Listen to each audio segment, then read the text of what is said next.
Gálatas capítulo 4, versículo 7. Así que ya no eres esclavo, sino hijo, y como eres hijo, Dios te ha hecho también heredero.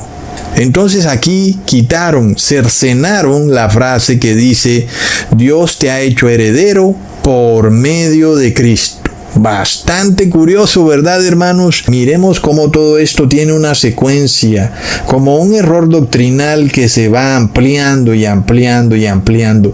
Primero quitaron la misericordia, luego quitaron el arrepentimiento, luego empiezan a pagar mal por mal, luego empiezan a hacerle mal a los que los aborrecen.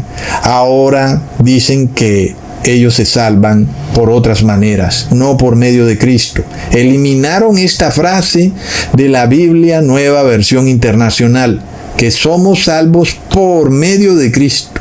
Claro, porque ellos tienen otras maneras de salvarse. Esta teocracia es una de ellas. Ellos pretenden que la teocracia los salve, que los obligue a la fuerza a hacer ritos y ceremonias. Miremos esta locura, hermanos, que estos cristianos tienen una doctrina totalmente corrupta, un evangelio falso. Ellos creen que van a llegar a Dios por otros medios. Pero ¿qué hacemos con esta gente? Si uno les advierte, dicen que somos radicales. Y si no les advierten, entonces vamos a ver qué va a pasar cuando les caiga una bola de fuego del cielo, ¿verdad? Fuego sale de Dios. Borraron eso. Entonces ya no sale fuego de Dios. Ahora entonces serán meteoritos, ¿verdad, hermanos? Porque ya no vienen de Dios, vienen del cielo, tal vez del espacio sideral. Y entonces ahora son meteoritos. La palabra lo deja bien claro. Si cae una bola de fuego aquí en la tierra, viene de Dios. ¿Verdad, hermanos? Miremos hasta dónde han llegado. Inclusive, cuando nosotros leemos en Efesios capítulo 1, versículo 1, en la Nueva Versión Internacional, Pablo, apóstol de Cristo Jesús, por la voluntad de Dios. Miremos que aquí han quitado esta frase, a los santos y fieles en Cristo Jesús que están en Efeso. ¿Y por qué la han quitado? Porque queda bastante claro que los santos no están muertos, sino que los santos están vivos y en ese momento estaban en Efeso. Allá vivían.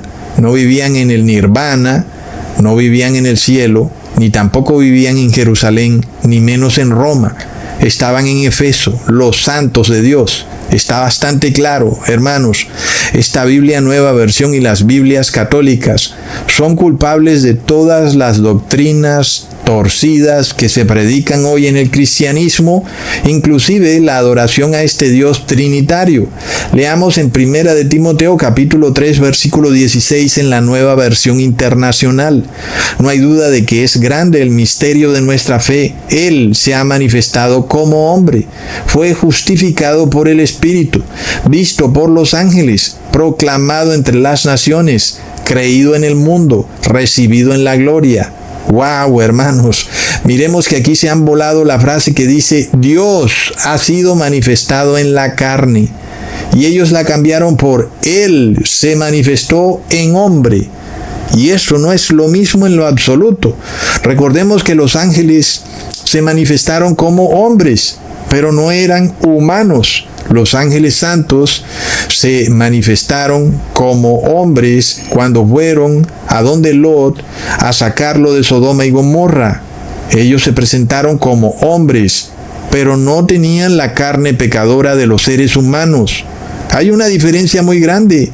Entonces, cuando se dice que Dios se manifestó en la carne, se refiere a esta carne que no guarda la ley de Dios, la carne que es enemiga de Dios y que induce al ser humano a violar la ley de Dios, pero no en la forma en la que los ángeles se convirtieron en hombres. Miremos que esto es bastante claro. Leamos en 1 de Juan capítulo 4 versículo 3. Y todo espíritu que no confiesa que Jesús ha venido en carne no es de Dios. Y este es el espíritu del anticristo, el cual vosotros habéis oído que viene y que ahora ya está en el mundo. Entonces, de nuevo, hermanos, es un asunto serio.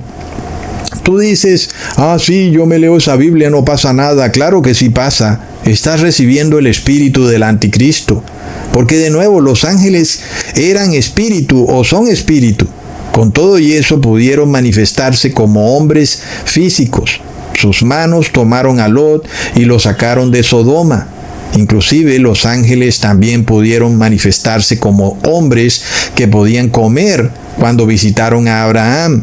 Sin embargo, ellos volvieron de nuevo a ser espíritus. Es decir, que esa manifestación de los ángeles como hombres no era permanente. No eran en realidad seres humanos. Estos ángeles se presentaban como hombres, pero no eran realmente hombres, porque no tenían la carne pecadora, la carne de verdad del ser humano. Y esto es totalmente distinto a lo que ocurrió con Jesús, quien sí nació de una mujer pecadora, es decir, de la Virgen María, y por eso él sí heredó la carne pecadora. Jesús sí es entonces un hombre de carne y hueso, con carne pecadora, pero no pecó en nada. De manera de que Jesús sí venció la carne a través del Espíritu. Dios se manifestó en la carne y nadie más lo ha hecho. Los ángeles no se han manifestado en la carne. Y es incorrecto entonces decir que Él se manifestó como hombre, porque los ángeles se manifestaron como hombres sin que realmente hubieran sido seres humanos. Leamos en Génesis capítulo 19, versículo 15 al 16, en la Nueva Versión Internacional. Así que al amanecer los ángeles le insistieron a Lot, exclamaron: «Apúrate, llévate a tu esposa y a tus 2 hijas que están aquí, para que no sean destruidos cuando la ciudad sea castigada». Como Lot titubeaba, los hombres lo tomaron de la mano, lo mismo que su esposa y a sus 2 hijas, y lo sacaron de la ciudad, porque el Señor les tuvo compasión. Miremos que si fuera cierto que estos ángeles, que aquí la Nueva Versión llama hombres, tuvieran carne pecadora, pues esos ángeles habrían derrotado al pecado. Sin embargo, el único que ha derrotado al pecado es Jesús. Los ángeles, cuando se convirtieron en hombres, no fueron tentados por Satanás porque seguían siendo ángeles y no podían ser tentados por el demonio. Entonces, no puede ser lo mismo decir que Dios se manifestó como hombre o decir que Dios se manifestó en la carne. Son 2 cosas totalmente distintas. Sin embargo, en el cristianismo tenemos 2 doctrinas que niegan que Dios se manifestó en la carne. La primera, la concepción virginal de María, es decir, esta doctrina que dice que María fue concebida libre de pecado. Si eso es cierto, entonces Jesús no pudo haber recibido de María la carne pecadora, porque ella también estaba libre de pecado. Entonces, básicamente, esa doctrina niega que Jesús vino en la carne. Todo el que declara que María es concebida libre de pecado se condena. ¿No es curioso que cuando uno habla con un católico, a veces dicen eso de una manera tan impresionante? «Oh, María, concebida libre de pecado». Estás diciendo algo terriblemente malo. Otra doctrina es que la Trinidad declara que Jesús no es más que una manifestación de Dios. En este caso, uno sí pudiera creer que Él se manifestó en hombre. Esta manifestación, según la Trinidad, es la misma manifestación de los ángeles, que se manifestaron como hombres sin ser realmente seres humanos. Esto es lo que enseña también la Trinidad, que dice que Dios se manifestó como hombre, pero en realidad nunca siguió siendo hombre, porque siempre es el único Dios que existe. La segunda persona de la Trinidad no es más que un personaje ficticio, fantasmagórico, que no existe realmente, como aquellos ángeles que se disfrazaron de hombres, sin que realmente sean hombres, sino que son siempre ángeles, espíritu. Es una diferencia radical. En este caso, hermanos, la palabra de Dios os dice que Jesús efectivamente se revistió de la carne humana pecadora, y por eso, cuando Él no pecó y murió en el madero, derrotó para siempre al pecado y la muerte. Por eso es que aquellos que adoran a la Trinidad y a la Virgen María tienen espíritu de anticristo. No hay vuelta de hoja a eso. Y si se forma esta teocracia en base a la Trinidad y en base a la Virgen María, no dudemos, hermanos, para dónde va la cosa. Porque este señor Charlie Kirk era católico en realidad y adoraba a la Virgen María, como ya sabemos que la mayoría de gobernantes que manifiestan un nacional cristianismo en Estados Unidos son en realidad católicos que se presentan como evangélicos cuando no son evangélicos. ¡Wow, hermanos! Esto es como para uno hablar por horas, pero bueno, esto se está acabando, hermanos. Leamos en Efesios capítulo 5, versículo 29 al 30, en la Nueva Versión Internacional. Pues nadie ha odiado jamás a su propio cuerpo, al contrario, lo alimenta y lo cuida, así como Cristo hace con la iglesia, porque somos miembros de su cuerpo. Miremos que aquí falta una palabra o frase clave. Se dice que somos miembros de su cuerpo y ya, en esta Nueva Versión Internacional. Pero ¿de cuál cuerpo, verdad? De ese cuerpo que no es realmente un ser humano. El cuerpo que es una manifestación, la segunda persona de la Trinidad. O somos miembros de ese cuerpo que es humano, que es un ser real de carne y hueso, como lo fue Jesús cuando vino a la tierra y como lo seguirá siendo por toda la eternidad. Miremos entonces lo que dice la Reina Valera, hermanos, en Efesios capítulo 5, versículo 30. Porque somos miembros de su cuerpo, de su carne y de sus huesos. ¿Lo vemos? Aquí hablamos de un ser humano real.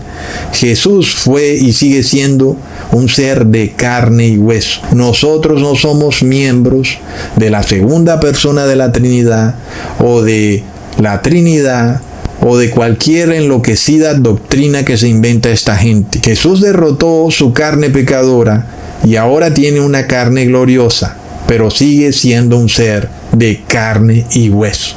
Tremendo, ¿verdad?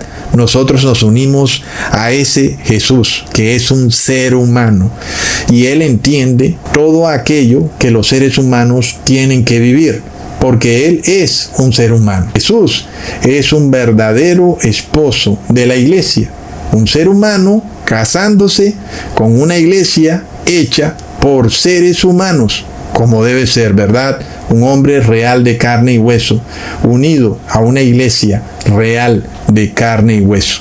Miremos entonces, hermanos, este versículo que dice en 2 de Timoteo capítulo 4, versículo 22. El Señor esté con tu espíritu, que la gracia sea con ustedes. De nuevo, aquí se volaron algo tremendamente importante, nada más y nada menos que el nombre Jesucristo. ¿Y por qué?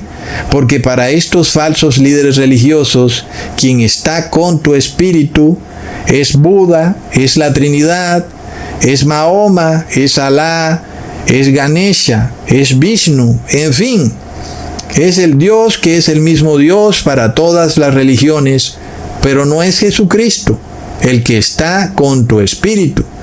Y sobre todo cuando hablamos de la Trinidad, específicamente esta tercera persona de la Trinidad queda derrumbada con este pasaje bíblico, porque no es la tercera persona la que está con tu espíritu, es Jesucristo.